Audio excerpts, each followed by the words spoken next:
Ce programme vous est proposé par Castel Beer. Castel Beer, le goût de la réussite. Les brasseries du Cameroun. En général, mes journées commencent avec une bonne dose d'inspiration.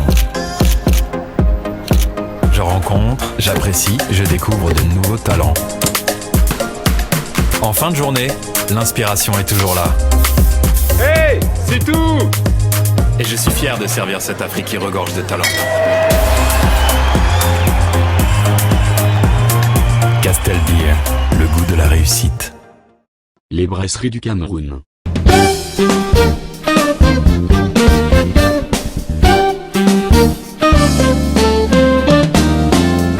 Dans quelques jours, les carillons de la rentrée pour le compte de l'année scolaire 2021-2022 vont résonner au Cameroun. Au magazine Carrière, nous profitons de ces derniers jours de vacances pour permettre à notre équipe de production de se reposer, de se ressourcer pour revenir en septembre avec un contenu redynamisé et avec des profils toujours plus inspirants. Voici donc le deuxième best-of de la saison de Carrière qui insistera notamment sur le profil d'une icône de la musique camerounaise qui nous a quittés au mois d'août. Il s'agit d'un Coty François à qui nous rendrons un hommage vibrant et que nous remercierons de nous avoir accordé cet entretien portrait que vous allez redécouvrir au courant de cette émission. Voici le sommaire de ce second best-of de la saison que signe pour nous Sonia Kabé. Elle est stagiaire dans notre maison de production. Au sommaire de votre magazine Carrière ce soir, le deuxième best-of de la saison. Dans la rubrique Diaspora, William Fotine et Suzanne Guinée parlent des raisons qui les ont poussés à revenir investir au pays après plusieurs années passées en Occident.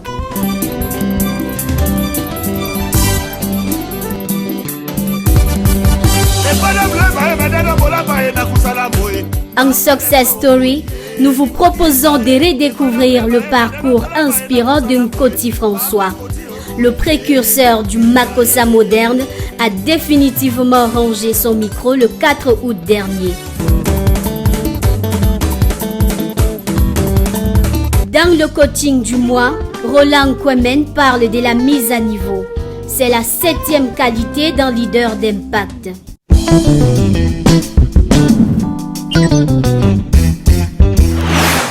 Cette 10e saison de production de votre magazine Carrière aura été l'occasion pour notre équipe de vous présenter de nouvelles rubriques dans notre émission. Et parmi ces nouvelles rubriques, il y a bien sûr la rubrique Diaspora qui a permis de mettre en lumière ces jeunes Camerounais qui, après un parcours de l'autre côté des océans, ont choisi de revenir dans notre pays investir pour contribuer au développement du Cameroun. C'est le cas de Suzanne Guinée, promotrice des établissements HPN Horizon.net, spécialisée dans les questions d'assainissement et d'hygiène, mais également de William Fotine, le promoteur de la toute première matériothèque au Cameroun, qui se propose de faire de votre design et de votre décor intérieur un véritable charme. Ces deux profils sont à retrouver dans le best-of de la rubrique Diaspora que je vous invite à regarder.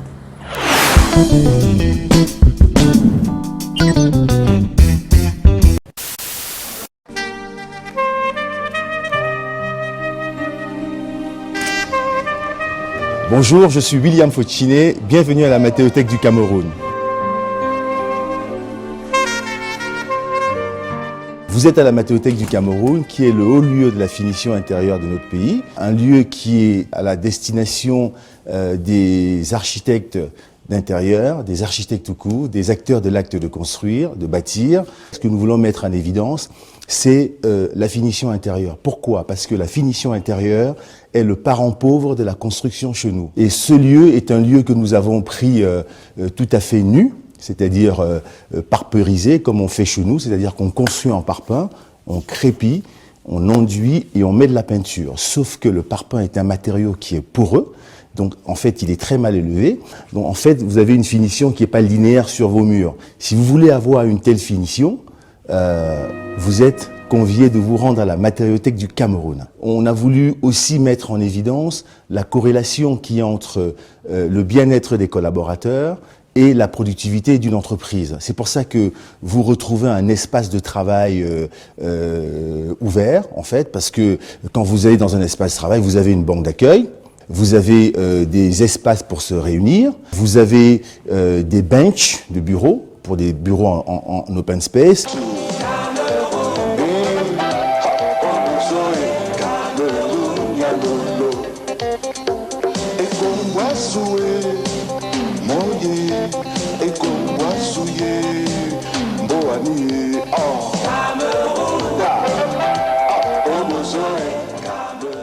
Moi, je suis parti en France quand j'avais 12 ans, donc je suis à Paris depuis plus de 35 ans. J'ai passé mon bac à Paris, etc. Depuis 30 ans, je dirige une boîte à Paris qui s'appelle Coplacam Design and Bull. Nos clients sont des très très grandes compagnies, c'est Google, Facebook, Coca-Cola. Là, on fait, à ce moment, à Paris, là où je vous parle, on refait le siège de Boeing, par exemple. On a des, voilà. Et donc, partant de cette expérience que j'ai, que je traîne depuis quelques années, puisque c'est ce que je fais tous les jours à Paris. Je ne fais pas autre chose que ça. Je ne sais rien faire d'autre que ça. C'est mon métier. C'est ce que je fais aujourd'hui. En fait, je suis capable de rentrer dans un espace, dans un immeuble, dans ce que vous voulez, dans un espace tertiaire, un immeuble de bureau, un siège social comme vous dites ici, dans un espace résidentiel, dans un ERP, un établissement recevant du public, etc., etc., et de changer totalement la nature et raconter l'histoire du maître d'ouvrage, de celui qui est dans le propriétaire de l'ouvrage. C'est notre métier et c'est un beau métier parce que vous voyez les résultats.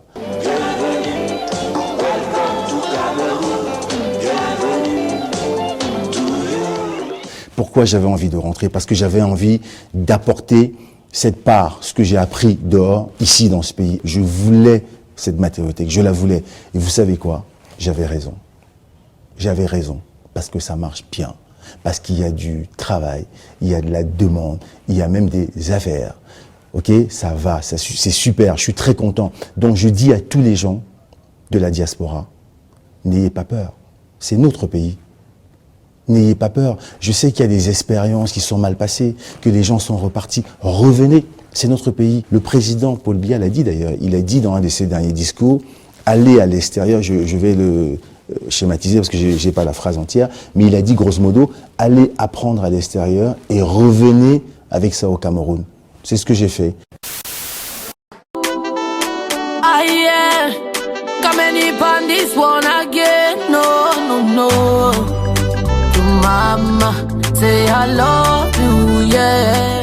Bonsoir, bienvenue chez Horizon.net.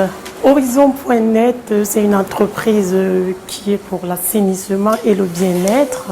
Je suis Madame Suzanne Guiné, je suis fondatrice de cette entreprise. Sweet mama, I love you, die. Sweet mama, yeah, I love you, yeah, yeah, yeah. Sweet mama, say I love you, yeah, yeah, yeah. Je suis d'origine camerounaise. J'ai fréquenté au Cameroun jusqu'au lycée. Ensuite, je suis allée en France m'installer où j'ai continué et j'ai terminé mes études secondaires. Toute petite, je savais déjà que je voulais être hôtesse de l'air. J'ai passé mes sélections chez Air France, j'ai été chez Air Liberté, d'où j'ai commencé à voler jusqu'à ce qu'ils arrêtent qu'ils cessent l'activité. Par la suite, j'ai eu un enfant. Donc l'arrivée de ce petit bonhomme m'a vraiment chamboulé un peu dans les choix. Et il se posait un peu le problème de garde. Donc du coup, j'ai opté tant bien que mal à me reconvertir. Et j'avais deux choix. Soit de revenir au Cameroun. J'avais déjà une petite idée parce que pendant ce temps que j'étais en Europe, je venais tout le temps en vacances au Cameroun. Et je me suis dit, mais ça va faire 20 ans, 25 ans que je suis en Europe. Qu'est-ce qu'aujourd'hui, si je décide de rentrer, qu'est-ce que je peux faire? Alors, je regardais. J'ai commencé d'abord par faire un petit commerce. J'ai dit non, vendre des vêtements. Dans mes valises, je ramenais toujours des vêtements pour vendre de la mode. J'ai dit, c'est passé. Et chose faisant, je suis quelqu'un qui est un peu épicurienne. Hein. J'aime quand ça sent bon. Oui, et je me suis dit, ah tiens, c'est un créneau. Pourquoi en Europe, ça sent bon, c'est propre? Et pourquoi quand nous, on vient ici, dans un bureau, on rentre, c'est pas toujours ça la propreté. J'ai dit, bingo, ça doit être un créneau. Et alors, petit à petit, j'ai commencé à me renseigner comment, les démarches, comment, pourquoi, quels produits et tout. Et en même temps, je voulais apporter quelque chose qu'on ne trouvait pas ici. C'est-à-dire les produits, la qualité des produits. Parce que quand on regarde bien en Europe, on est très à cheval sur la qualité des produits qu'on utilise, que ce soit en nettoyage, en assainissement. Alors j'ai contacté le meilleur dans le domaine en France et on a signé un partenariat et on a commencé à travailler. Je vous apporte vraiment le pédigré au niveau de l'assainissement, quoi. Et pour cela, nous avons pensé, même par exemple pour les fourmis, on a des gels comme ceci. Pour les rongeurs encore, ça c'est un spray. Pour tous ceux qui ont de belles voitures, ça ne sert à rien qu'une souris vienne vous ronger un câble et ça vous coûte après très très cher. Ceci répond vraiment à ce problème, quoi. Même pour les serpents, les lézards, on a un peu pensé à tout, avec toujours des produits vraiment qui répondent aux normes internationales. Pour les serpents, on a un grain qui sont aux huiles essentielles. Vraiment, on fait tout pour utiliser des produits qui n'agressent pas la nature, qui n'agressent pas l'environnement et surtout l'être humain. Par exemple aussi, pour les moustiques, nous avons des trucs comme ceci, ou à la citronnelle. On a des repulsifs comme ça, mouches, ultrasons. On a pour les fosses septiques un entretien annuel. Au lieu, par exemple, de faire des vidanges tous les ans, on les utilise, on tire et ensuite, ça va broyer tout ce qui est à l'intérieur dans les fosses septiques, quoi. Ce sont des produits vraiment qui sont très, très prisés pour un assainissement. Parce que le luxe commence d'abord par l'environnement dans lequel nous vivons. You taught me how to walk, mama. You taught me how to talk, mama. You taught me how to pray, mama. Sur le terrain, mon travail est facile. Mais c'est en amont que mon travail n'est pas facile.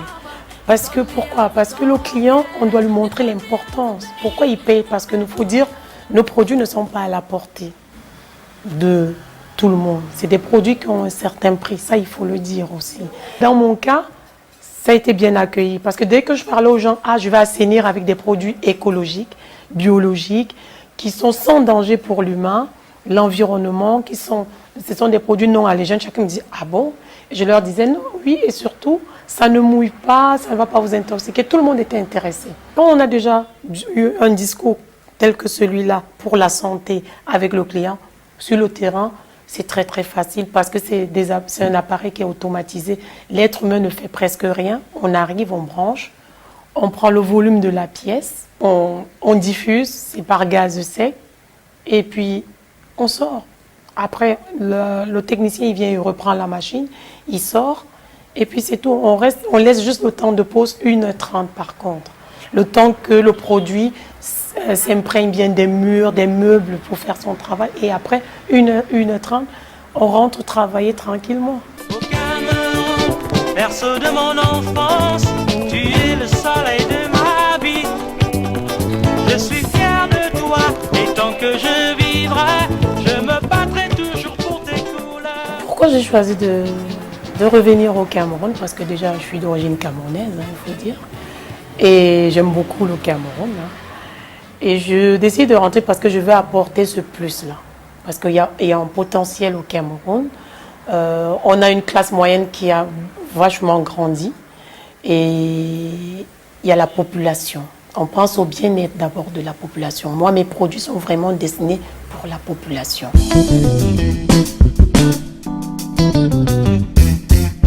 Le conseil que je donnerais aux compatriotes qui veulent revenir, parce que ce n'est pas tout le monde, il faut bien voir, pour ceux qui veulent vraiment revenir, c'est de bien mûrir leur projet, vraiment de bien mûrir le projet et de faire d'abord des essais, de venir en plusieurs temps.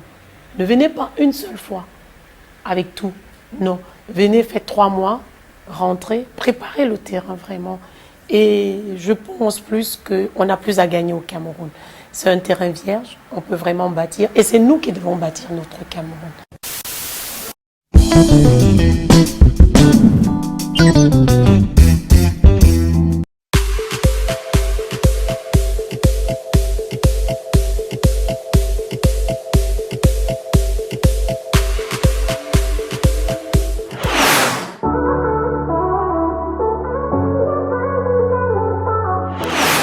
Bonsoir, cher public. Bienvenue à cette session de coaching. Nombreux d'entre vous seront confrontés à l'exercice de passer un entretien pédagogique à distance. Alors, je vais partager avec vous 6 clés pour réussir votre entretien pédagogique à distance. La première clé repose sur la tenue et l'infrastructure matérielle.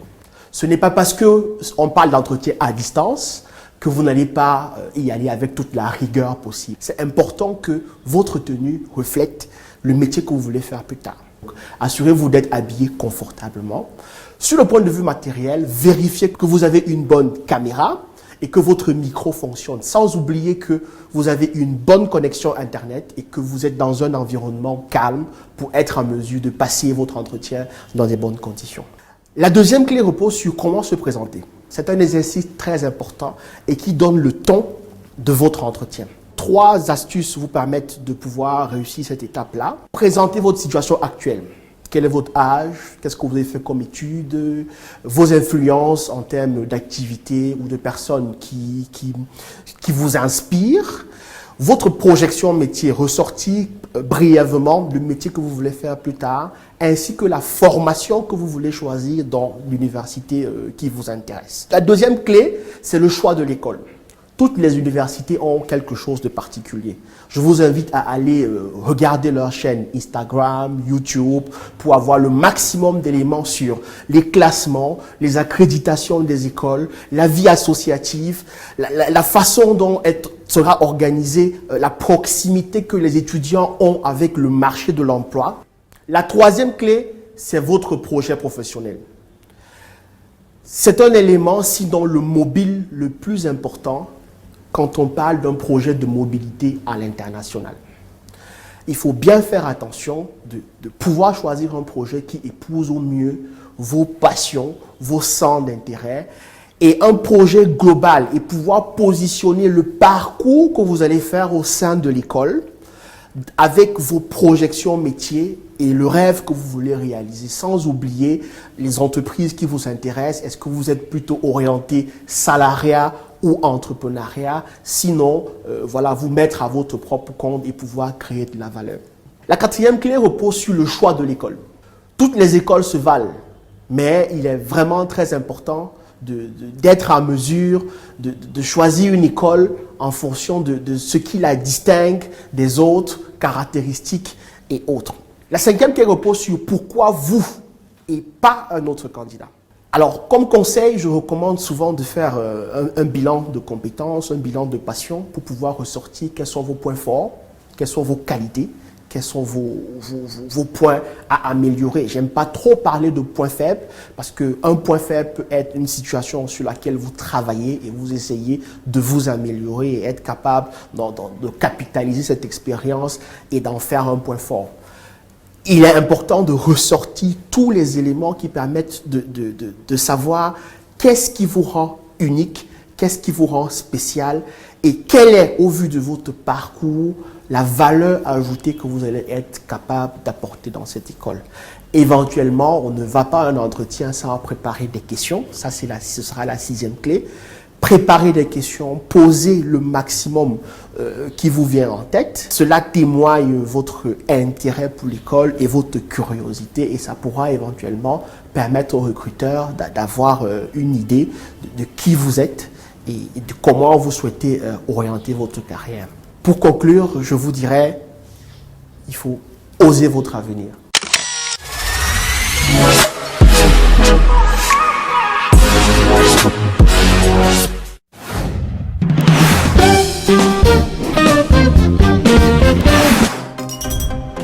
En général, mes journées commencent avec une bonne dose d'inspiration.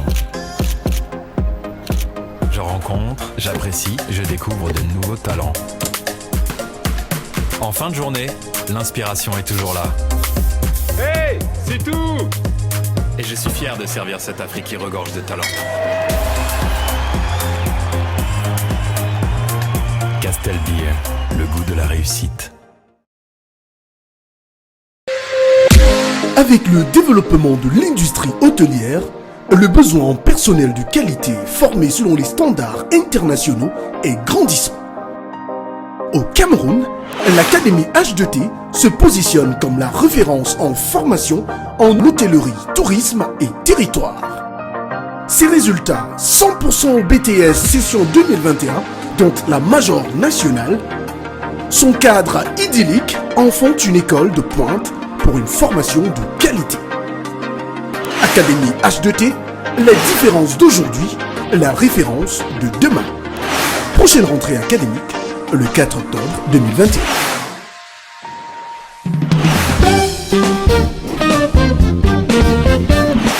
Pendant plus de 50 ans, il aura fait danser les mélomanes camerounais au rythme de ses compositions multiples. Une vingtaine d'albums et plus de 150 compositions à son actif. Lui qui avait également fait de la formation et de l'encadrement des jeunes un des leitmotivs au quotidien. Son nom, Nkoti François. Le 4 août dernier, il a définitivement rangé son micro pour rejoindre au panthéon de la musique camerounaise les grands noms tels que Manu Dibango, Ebanda Manfred ou encore Ebo Alotine. L'un des précurseurs du Makossa moderne nous a donc définitivement quittés. Et ce soir, nous avons décidé de lui rendre hommage en vous reproposant de découvrir ce parcours unique à travers l'entretien portrait qu'il nous avait accordé au mois de mai dernier. Nkoti François, appelez-moi Destopelaire, hommage du magazine Carrière à une icône de la musique camerounaise, parce qu'une voix comme celle-là ne s'éteint jamais.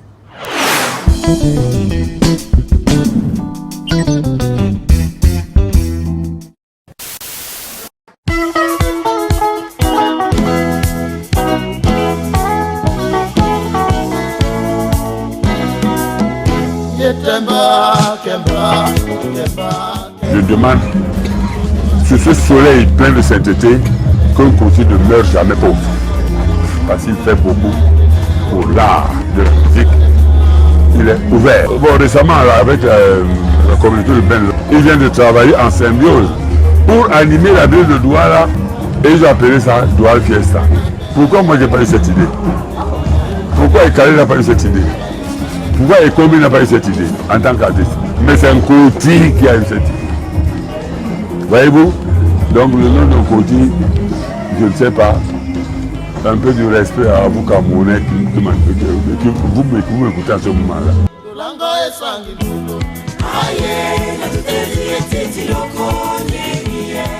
Un vœu pieux d'un ami de longue date pour celui qui, depuis 50 ans aujourd'hui, partage son quotidien et l'accompagne dans ses projets.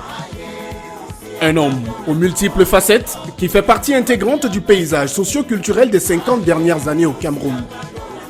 Grand par le talent, riche de ses expériences et de son parcours atypique, immense par le poids de ses réalisations et la qualité de ces dernières, rencontre avec l'un des précurseurs du Makossa moderne, Nkoti François, Destopelaire. On m'appelle Desto.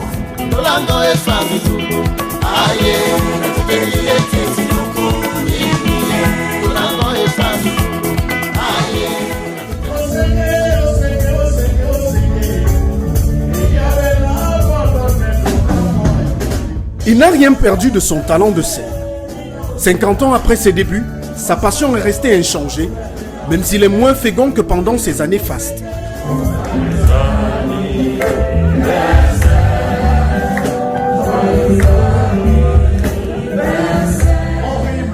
À 70 ans sonnés, Nkoti François a célébré au mois de mars dernier 50 années de carrière dans la musique. 50 ans de haut et de bas que l'artiste a accepté de nous raconter dans les moindres détails. Première étape de ce périple dans la vie de Desto, comme l'appellent affectueusement ses proches, Souza, dans la commune de Bonalea, département du Mungo. Nkoti François nous reçoit chez lui, dans la maison de son enfance. Un endroit chargé de souvenirs pour celui qui y a passé les premières années de sa vie et où est née sa vocation. Oui, beaucoup de souvenirs quand je reviens ici. Les souvenirs d'enfance sont des souvenirs d'un petit gamin qui est né dans ce village appelé Bonaberi Souza. Normalement, sur ma carte d'identité et mon acte de naissance, il est écrit né vers 1953. Mais normalement, d'après les informations que j'ai pu avoir en grandissant, il y a un papa qui s'appelait Papa Lokotoma, qui est pour moi comme un mentor, comme quelqu'un que j'ai suivi dans la vie. Un jour, il m'a appelé, il m'a dit, tu connais ton âge exact? Parce que j'ai appris qu'on a dit que tu es né vers 1953. J'ai dit, c'est ce qu'on m'a dit. Il dit, non, ton âge exact, tu es né le 15 février 1951.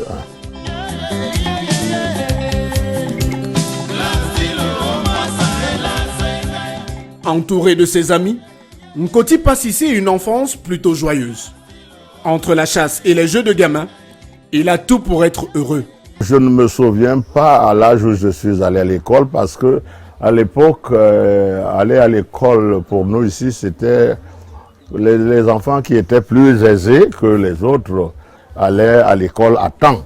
Mais nous qui n'étions pas aisés financièrement, nous n'allions pas très jeunes. J'ai fréquenté jusqu'au cours moyen 2. J'ai fait le CEP. Je suis entré également au collège Herbert de Souza. Et c'est étant même là que j'ai eu à faire quelques petites études secondaires, mais pas longues. Parce que, étant en 6e, j'ai fréquenté sans payer l'école parce que j'avais le soutien de Monseigneur Wonki, paix à son âme, qui était vicaire à l'époque. Et comme j'étais servant de messe à l'église, donc il me soutenait, il soutenait mes études de temps en temps. Mais quand il est parti, on l'a affecté, je passais la 6e pour la 5e. Je n'avais plus de moyens de payer l'école, les moyens pécuniaires sont partis et on m'a renvoyé. Quand je regarde à gauche, à droite, il est là, S'il souhaite dans un premier temps devenir prêtre, il revoit ses ambitions après son échec au concours d'entrée au séminaire. Desto, qui depuis sa tendre enfance flirte avec la musique, se retourne vers sa passion. Avec des amis d'enfance, il crée son premier groupe avec lequel il anime et organise des mini-concerts au village. Cette envie de la musique a commencé dès mon bas âge. Ici à Souza, j'avais un orchestre que j'avais créé avec des amis. Ça s'appelait Franco Jazz. On organisait ensemble des soirées, tantôt ici, tantôt à la gare. 1971 marque une étape déterminante dans la vie du jeune Nkoti. Alors âgé de 20 ans, il est invité par Régine Niaké, une amie d'enfance, à venir s'installer à Douala. Le garçon de Souza va découvrir la grande ville, mais surtout échapper au destin collectif des jeunes de son époque, qui se tournaient tous, ou presque, vers les métiers du rail. Elle avait un ami qui s'appelait Petit Toit Gottlieb, qui aujourd'hui est parti, paix à son âme. Et cet ami avait des ventes emportées. Et elle a demandé si cet ami pouvait me prendre comme gérant d'une de ces ventes emportées. Donc le monsieur a dit oui, il n'y a pas de problème, vraiment je peux le prendre. C'est là où elle m'a dirigé vers le monsieur. Et ce bar avait une chambre. Et je dormais dans cette chambre. La confiance qu'il avait envers moi a fait que je devienne contrôleur de l'autre vente emportée.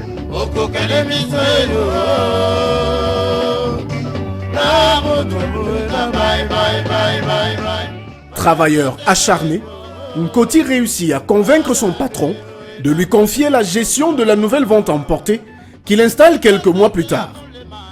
Le jeune homme qui passe son temps entre le bar et la maison découvre entre-temps les arts martiaux, notamment le karaté. Il ne fera malheureusement pas long feu, convaincu par son patron d'abandonner cette pratique. En revanche, ce dernier ne pourra rien lorsqu'il s'agira de la musique. Desto a un rêve, devenir musicien professionnel. Un jour, subitement, j'ai appris que un monsieur à Douala était en train de créer un orchestre dans un bar. Ce monsieur s'appelle Nkoti Augustin. Loin d'être familier, mais on avait le même nom. Et le bar s'appelait à l'époque Famille Bar de Daïdo. Et le groupe s'appelait Fantastic Boys, les Fantastic Boys de Nkoti Augustin. J'arrive dans le bar, j'entre et je trouve l'orchestre en train de répéter. Je me rapproche des musiciens et je demande où est M. Nkoti Augustin. Un des musiciens, Jackson Berry, qui est un bon ami aujourd'hui, il me dit, le voilà assis. Je suis allé vers lui, je l'ai regardé et j'ai dit, Mbombo. Quand je dis Mbombo, il me regarde. C'est qui? Il dit, c'est moi qui vous appelle Mbombo. Moi, mon nom c'est Nkoti. Il dit, ah bon, vous vous appelez Nkoti? Je dis, oui, mon nom c'est Nkoti François. Il m'a reçu, il m'a accueilli et m'a demandé ce que je voulais. Je lui ai dit non, je suis venu vous voir parce que j'ai appris que vous êtes en train d'ouvrir un bar. Et moi, je suis un musicien, mais pas professionnel, je suis amateur. Je voudrais chanter avec vous, si je peux vraiment être à vos côtés pour apprendre. Il me demande, la première chose qu'il me demande, est-ce que tu sais chanter? Je lui dis oui, j'essaye, mais d'une manière pas professionnelle, en amateur. C'est là où il dit aux autres de me prendre, d'essayer de voir ce que je peux faire.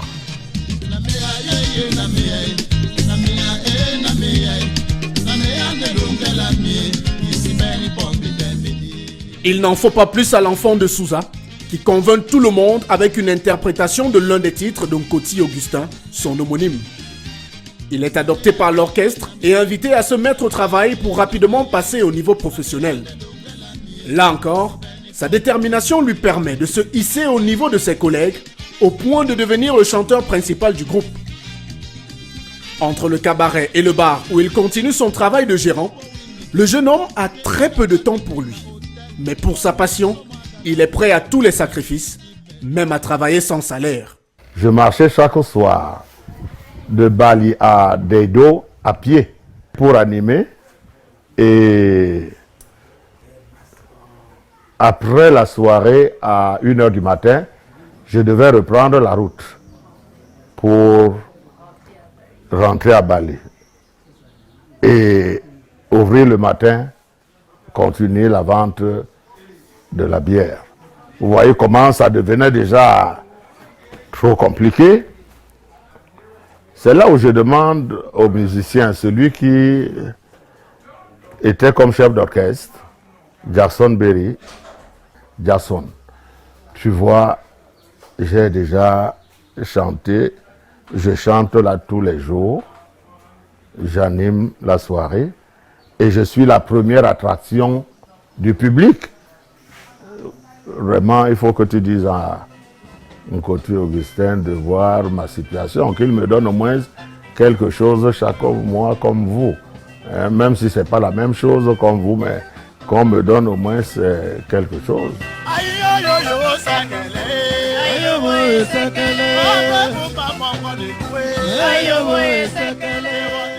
1500 francs CFA. Voilà le montant que lui propose son bombo, Nkoti Augustin, pour un début. Il réussit à tenir pendant quelques mois, mais finit par jeter l'éponge face aux nombreuses difficultés du quotidien et la modicité de ses revenus. Un matin, Nkoti, qui est obligé d'ajouter à son salaire du cabaret et ses revenus de la vente emportée, de petits jobs de manutention dans le quartier, plie bagage et retourne au village à Souza. Un départ qui laisse un vide dans l'orchestre que les membres ont du mal à combler. Ces derniers vont pousser le patron à aller à la recherche du jeune chanteur jusqu'à Sousa. Il se pourrait que les Jason Berry lui ont dit, maintenant toi tu n'es pas là. Bon, le chanteur qui était là déjà est parti. Tu ne veux pas, on ne peut plus faire sans lui parce qu'on me réclamait déjà au bar. Un jour je suis ici, je vois quelqu'un venir, j'ai dit, mais c'est un côté Augustin qui revient là. Bon, maintenant je ne suis plus le demandeur, c'est lui qui est le demandeur. Il vient vers moi et me dit, mais Bombo, qu'est-ce que ça là, donc qu'est-ce que tu as fait comme ça? Pourquoi tu es parti, tu as fui? Bon, j'ai dit, mais tu sais, je ne pouvais pas supporter. Je ne pouvais pas rester avec les 1500. Ça ne donnait vraiment pas. C'est là où il m'a dit, bon, à partir de maintenant, nous allons changer de bar. On a eu un autre bar à Deido, à Bonabéry, à Mongo River. On va aller jouer là-bas et on commence à te payer 6 000 francs par mois. Voilà le salaire qui a commencé à grandir.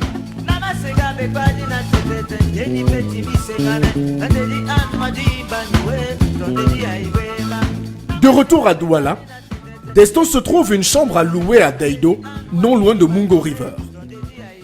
Si le succès est au rendez-vous durant les premiers mois, très vite, le bar tombe en faillite et les Fantastic Boys sont obligés de se chercher un nouveau point de chute. Ce sera Besenge Bar, une aventure encore plus courte que celle de Mungo River et qui marque la fin du groupe. Nkoti se met alors à la recherche d'un nouvel orchestre où son talent peut s'exprimer. Et moi, un soir, comme ça, je me baladais dans la ville. Je suis arrivé à Akwa, dans un bar qui s'appelait Davoum Bar. Davoum Bar utilisait un groupe d'orchestre. La personne qui avait ce groupe s'appelait Pierre Lenoir. C'était déjà les débuts de 72. Et Pierre Lenoir avait un groupe qui n'était pas performant.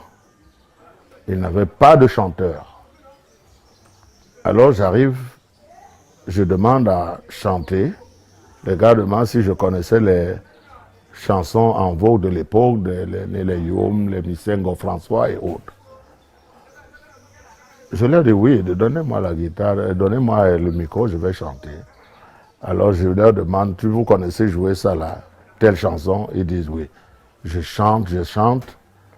Et pendant que je chante, à un moment donné, je vois le patron du bar qui était dans son comptoir, sortir du comptoir et lorgner là la personne pour voir la personne qui chantait. Et il repart, il demande à quelqu'un de me dire qu'après avoir fini de chanter, que je vienne le voir.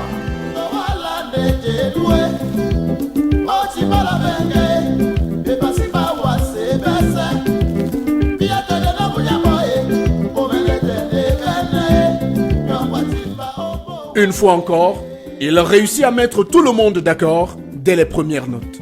Pourtant, il se montre exigeant cette fois. L'orchestre ne joue pas comme il faut et il a besoin de musiciens professionnels à la mesure de son talent.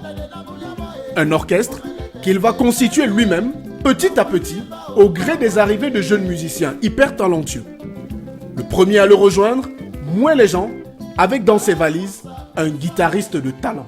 Moué Jean me dit qu'il a un gars dans son quartier qui joue aussi très bien. Il fait solo, mais il fréquente encore. Je lui dis, il fréquente où? Il dit au collège de la salle. Il fait souvent leur matinée, il joue. Est-ce qu'il peut l'amener? Je lui dis oui, amène-le. S'il peut rester avec nous. Et il amène le gars. Il vient le soir. Nous essayons de jouer un peu. Il prend la guitare solo. C'était Maniaka. Ah ouais. Je l'amène vers le patron du bar. Je lui dis, il faut qu'on retienne celui-ci aussi. Et c'était Toto Guillaume. Voilà l'orchestre Blastil constitué. Nkoti François, Moué Jean, Toto Guillaume Émile Kangué et Essombe Ignawe Antoine.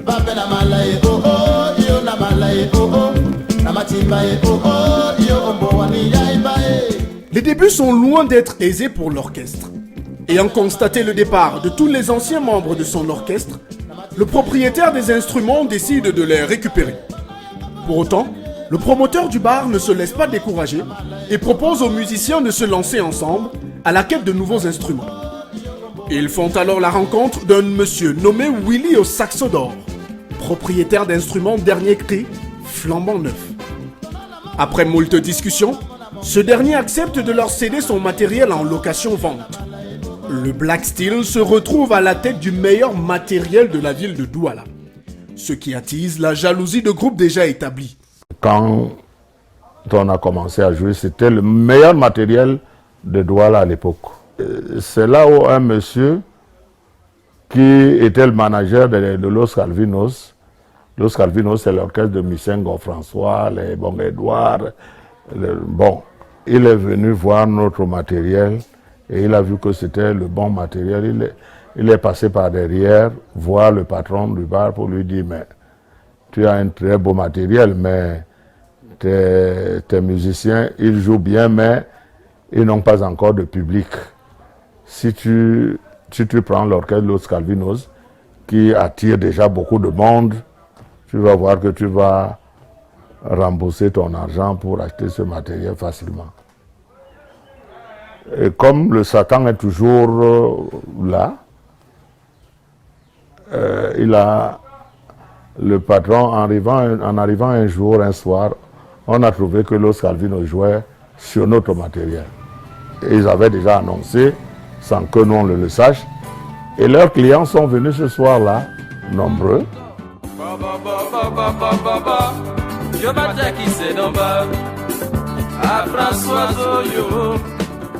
Conscients de ne pas faire le poids face à Los Calvinos, les Black Steels plient bagage.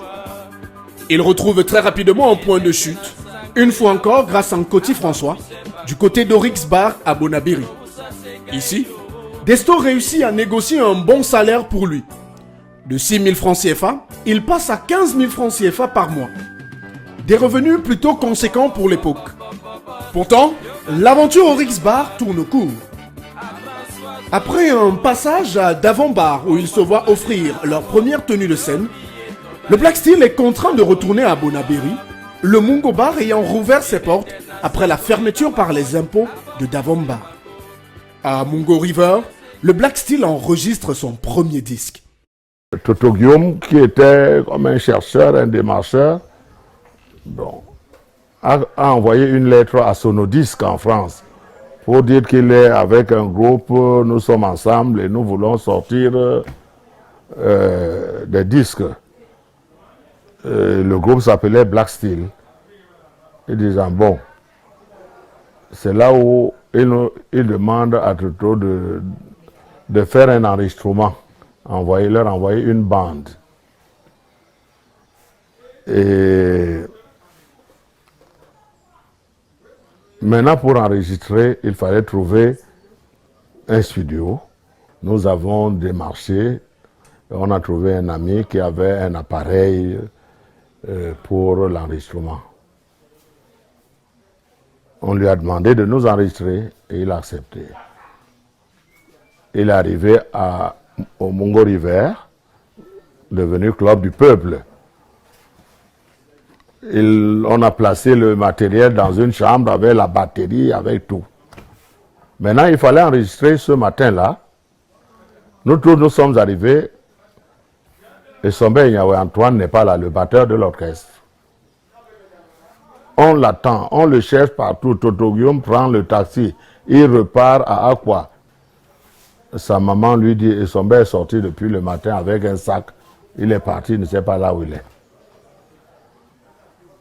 Et Sombe avait pris la route pour le Nigeria. Et c'est là où Toto arrive abattu. Il nous dit, mais qu'est-ce qu'on va faire maintenant là?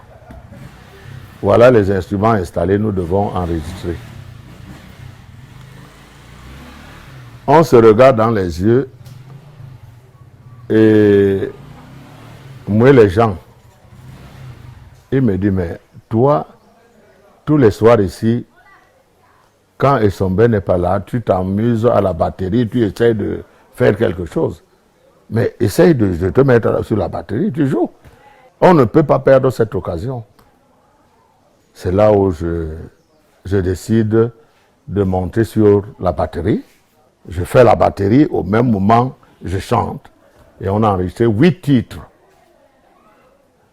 Parce qu'on voulait un 33 tours.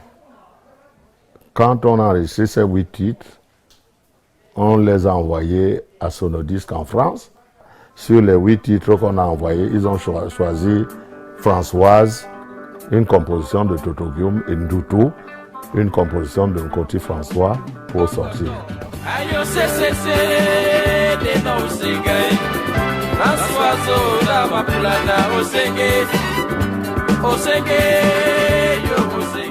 Le 45 tours sort en 1974. Le succès est fulgurant. Le groupe devient un orchestre de prestige. Tout de même, il continue à jouer dans des cabarets de la ville de Douala. En 1976, le premier gros écueil arrive. Toto Guillaume quitte le navire. Touché, mais pas coulé. Nkoti et ses partenaires recrutent Moni Müller pour le remplacer. Entre-temps, ils font la rencontre d'un manager, Ebonjok Alexandre, venu de France. Ce dernier se propose de produire des albums au groupe. Le 20 septembre 1978, le Black Steel s'envole pour Paris. Ils reviennent 2 mois plus tard avec l'album Les Black Steels à Paris. Quelques mois plus tard, Émile Kangué et Moni Müller décident à leur tour de se séparer du groupe. Ils rejoignent Mon Manengumba, un bar construit par l'un des proches de Müller. Nkoti reste au Mermoz avec les autres membres et devient le gestionnaire de cet espace de loisirs. J'ai repris la gestion du Mermoz. Le patron du bar, je le payais plus tôt. Je suis devenu la personne qui gérait le bar et je le louais entre les mains du patron, M. Makakoto. Donc, on est resté pendant un bon moment, mais le bar a repris encore la forme. Et papa Makakoto voulait reprendre son bar. Il a dit non, ce n'est pas possible. Tu m'as donné le bar parce que ça n'allait plus. J'ai travaillé avec toi, tu as envoyé tes enfants. À travers moi, tu as pu envoyer tes enfants en Europe. Bon, aujourd'hui, laisse-moi me débrouiller aussi. Il a dit, non, vraiment, il reprend son bar. Et comme il était en discussion avec les gens qui avaient le terrain, ça nous a découragés. Le Mont Manengoba ne tournait plus. Émile Kangué est rentré à Yaoundé. Là, c'était en 93, au moment où j'ai refait l'orchestre Black Steel. Et on a sorti le 33 tours. Mako Samabola Nende Binyonde.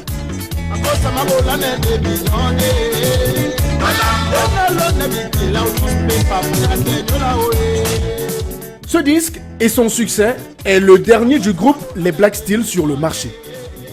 Désormais, les membres évoluent en solo avec des fortunes diverses. Pour Nkoti François, s'il continue à écrire et accompagner des jeunes artistes, il se lance aussi dans d'autres activités et organise des événements. Après la foire musicale pour la prévention routière en 1989, il organise en 1991 la soirée du patrimoine musical camerounais. Pour l'occasion, il réunit 10 des plus grands artistes que le Cameroun ait connus à l'époque. J'avais organisé pour eux une soirée, une grande soirée de réhabilitation du patrimoine musical camerounais. Il y avait 10 artistes que j'avais choisis dans le tas. Et j'ai organisé une soirée de réhabilitation musicale camerounaise à leur honneur. Et mon but était de réaliser des vidéoclips avec eux pour que demain ou après-demain, même s'ils ne sont pas là, leurs clips vidéo pourront passer à la télé et on se souviendrait des gens comme ceux-là.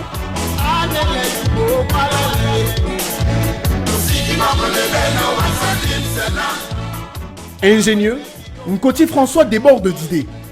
Il rêve de créer un festival musical.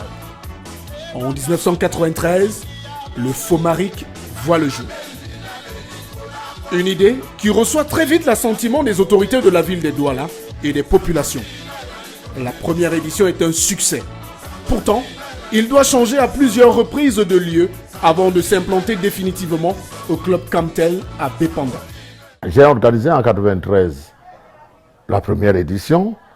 En 1994, il fallait organiser la deuxième édition, mais comme la place reflétait déjà quelque chose, ça attirait déjà les gens et le délégué du gouvernement a compris qu'il fallait faire quelque chose.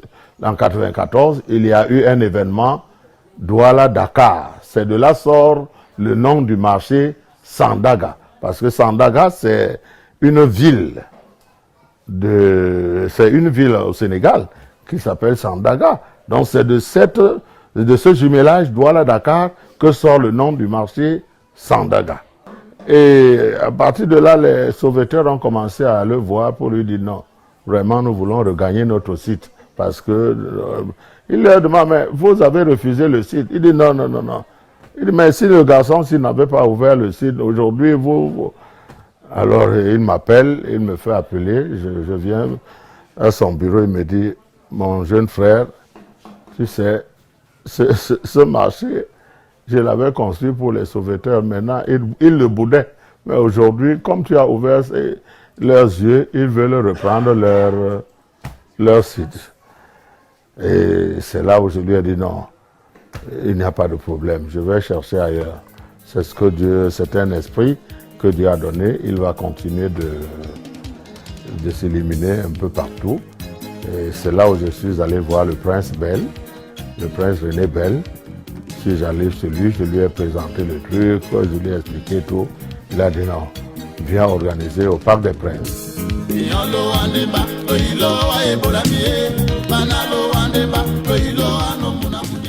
Entre-temps, Nkoti François s'engage en politique.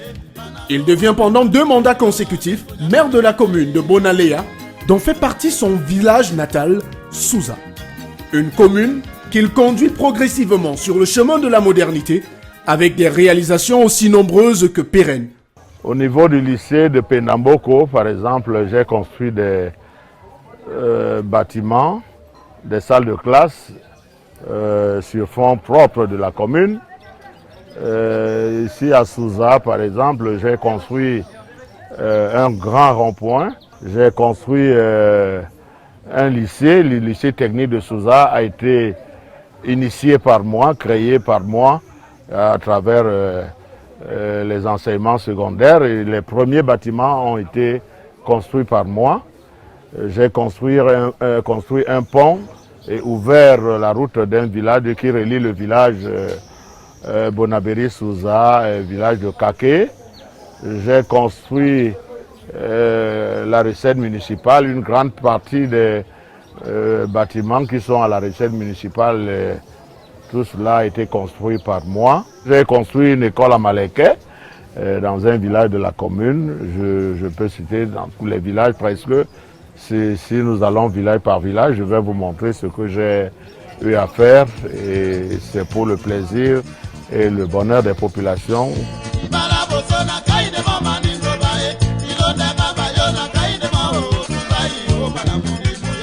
Proche de ses amis et du peuple, Nkoti François reste une figure importante du paysage culturel camerounais. Il ne manque pas de gratitude à l'endroit de ceux qui l'ont accompagné sur le chemin de la réussite depuis ses débuts en 1971. Que ce soit ses amis qu'il retrouve avec tant de sourires au village, que sa tendre épouse décédée en 2011. Ici, ce sont mes amis d'enfance et mon fils qui a toujours marché avec moi, Soné Roger. Ici, moi je l'appelle toujours Kokon Seke parce que c'est ce nom qu'on utilisait quand on faisait nos journées de chasse et d'autres jeux d'enfants à l'époque. Ouais. Donc on s'est séparés parce que chacun devait chercher sa vie. Lui, il est rentré au chemin de fer, lui également au chemin de fer. Je penserai toujours à elle, je la garderai. Depuis qu'elle est décédée, je n'ai passé aucun jour sans prier et penser à elle pour son repos, pour demander à Dieu son repos en paix. Moi, je vous parle,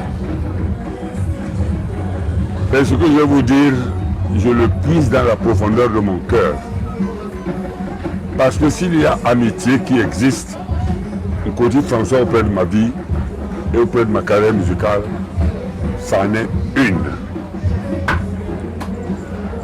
Côté François, je vous dis des années durant, n'a jamais cessé d'appeler, d'ouvrir la porte aux artistes pour que chacun trouve un chemin. Écoutez-moi bien.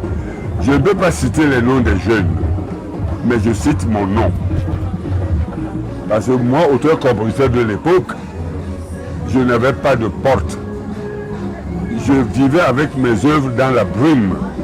Et c'est son côté François C qui m'a sorti dans la brume, afin que mon souffle me fasse vivre comme c'est le cas aujourd'hui.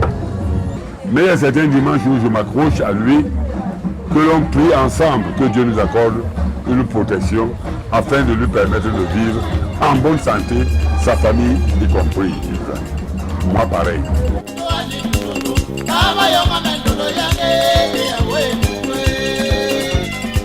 Des personnes à qui il rend hommage dans son ouvrage autobiographique, dont la parution a coïncidé avec la célébration de ses 50 ans de carrière. Occasion pour l'artiste aux casquettes multiples de léguer un héritage à la jeune génération. Lui que nous retrouvons au stand de la mairie de Douala, au Fomaric en 2021. Vous savez, quand on a déjà 70 ans, on commence à être fatigué. Il faut le reconnaître.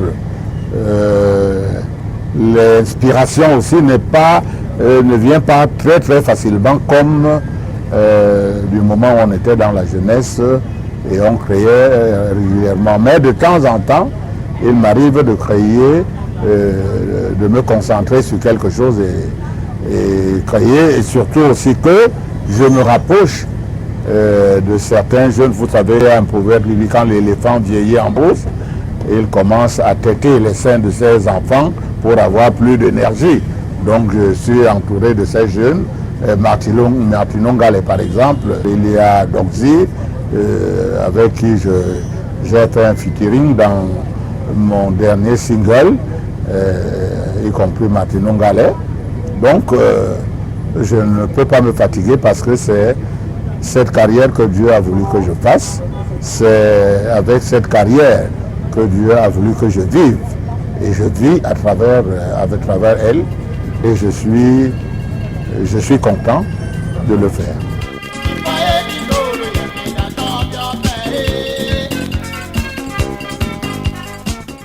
Un livre plein d'enseignements pour la jeune génération.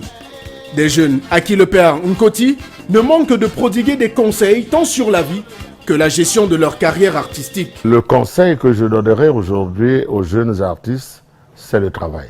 Le métier d'artiste, c'est un travail, c'est un métier qui fait vivre son homme quand on est sérieux, quand on a la volonté de le faire, quand on veut le faire bien.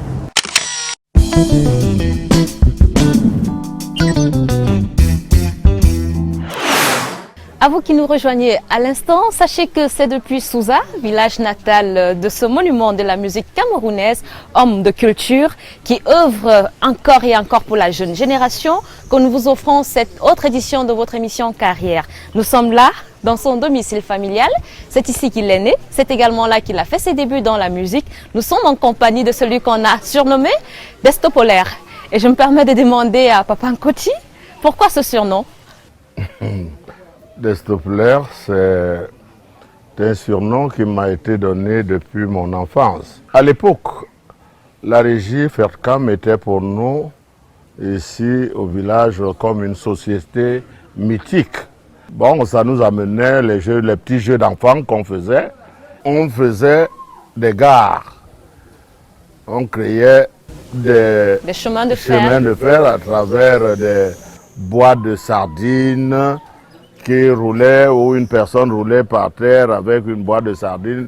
On s'est habitué comme ça à travers ces jeux et beaucoup de gens qui connaissaient le directeur général de la régie à cette époque, il s'appelait M. André Destopeler. Donc c'est le nom du directeur général de la régie FEDCAM de l'époque, M. André Destopeler, que les amis m'ont donné, les frères m'ont donné par rapport à ces jeux d'enfants qu'on faisait à cette époque à travers les boîtes de sardines. Alors, quelles sont les valeurs qui, de manière générale, encadrent votre vie?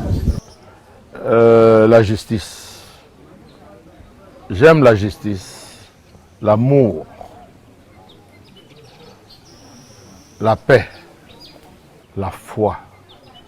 C'est une valeur vraiment que j'incarne dans ma vie. Je sais que sans cette foi, rien ne peut se faire. Une question que de nombreux fans se posent très souvent. Il y en a qui nous ont demandé si Papa Nkoti chante encore. Papa Nkoti chante toujours très très bien. Quelle est sa source d'inspiration? Ma source d'inspiration, c'est d'abord la vie, la justice. Tout ce que les gens font, je m'inspire de l'actualité. Et puis, de temps en temps, un peu d'amour. Ah ouais. Alors ce soir, on a des jeunes qui vous regardent, on a des jeunes qui ont des rêves, mais qui ne les réalisent pas toujours, qui peut-être manquent un peu de confiance en eux. Que leur dites-vous? Je leur dis de croire en leur force. Et surtout, être honnête. Être honnête, il faut être honnête dans sa vie. Et n'entrez pas dans des inutilités. Vous les jeunes que je regarde, n'entrez pas dans des inutilités qui ne vous amènent nulle part. Et c'est sur ces conseils de Papa Nkoti que nous mettons un terme à cette, je vais dire, cette balade dans votre univers. Nous vous disons infiniment merci. Merci beaucoup et bonne chance pour l'émission Carrière.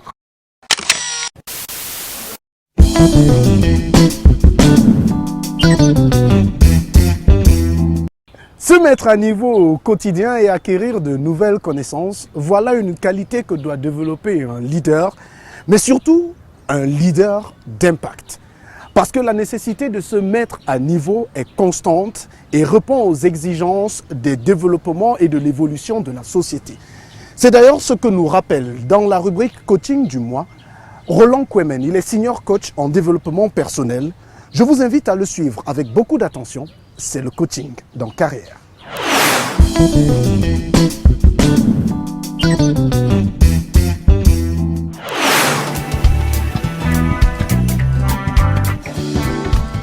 Bienvenue à la rubrique coaching.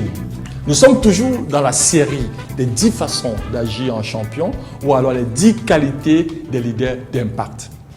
Lors de l'édition précédente, nous avons parlé du respect des autres. Aujourd'hui, nous parlerons de la mise à niveau. Nous ne devons pas laisser périmer nos compétences et nos connaissances. De façon constante, nous devons actualiser l'ensemble de nos logiciels afin d'être dans une démarche d'amélioration continue. Les leaders d'impact sont des apprenants. S'ils cessent d'apprendre, ils cessent d'impacter. Alors, comment se mettre à niveau? Quelle est la meilleure technique pour devenir meilleur dans le domaine dans lequel nous voulons nous améliorer? Le secret réside dans la formation continue. Vous devez vous former tous les jours pendant au moins 30 minutes. Les leaders d'impact ne cessent jamais de s'entraîner. Ils s'auto-forment afin d'améliorer leurs connaissances techniques et performances dans les domaines variés.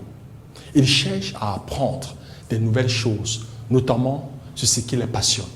Si vous regardez le programme des écoles sur Internet, vous verrez que 150 heures constituent un volume de formation énorme. L'avantage avec l'auto-formation, c'est qu'au lieu qu'on vous impose un thème, c'est vous qui décidez du sujet. Peu importe le support, un livre, une formation, un séminaire, du coaching, vous verrez le nombre de connaissances que vous allez amasser. peu importe votre métier, vous pouvez vous former sur tous les domaines. Votre cerveau va travailler pour vous. Si vous n'avez que 30 minutes, ou 10 ou 15 minutes maximum suffisent. Si vous faites ça sur 10 ans, vous êtes formé sur 1500 heures. Si vous faites ça toute votre vie, c'est tout simplement énorme. Chers leaders, comme vous avez constaté, la vie est un peu comme une bicyclette. Si on cesse de pédaler, on cesse d'avancer. Alors, je vous invite à toujours mettre à jour votre logiciel humain. Pour cela, vous devez passer de la motivation à l'action. C'est ici que s'achève cette édition de votre magazine Carrière, un magazine préparé et présenté par l'ensemble de la rédaction. Un kudo spécial à nos deux jeunes stagiaires, Lidivine Kwiche et Sonia Kabe, qui sont derrière cette caméra sous la supervision d'Arnold Ndal, notre opérateur de prise de vue en chef. Madame, Messieurs, merci à vous d'avoir été des nôtres. Prenons rendez-vous le mois prochain pour une autre édition de Carrière, cette fois-là avec Bertrand Didier Bouga, pour une édition que nous voulons redynamiser en pleine rentrée scolaire. D'ici à là, portez-vous bien. Ce programme vous a été offert par Castel Beer. Castel Beer, le goût de la réussite. Les brasseries du Cameroun. En général, mes journées commencent avec une bonne dose d'inspiration. Je rencontre, j'apprécie, je découvre de nouveaux talents. En fin de journée, l'inspiration est toujours là. Hey, c'est tout! Et je suis fier de servir cette Afrique qui regorge de talent.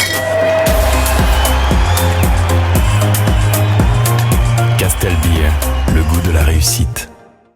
Les brasseries du Cameroun. Avec le développement de l'industrie hôtelière, le besoin en personnel de qualité formé selon les standards internationaux est grandissant.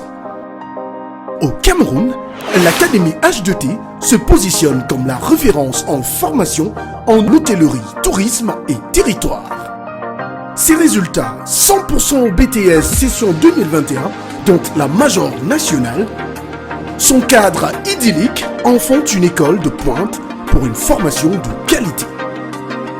Académie H2T, les différences d'aujourd'hui, la référence de demain. Prochaine rentrée académique, le 4 octobre 2021.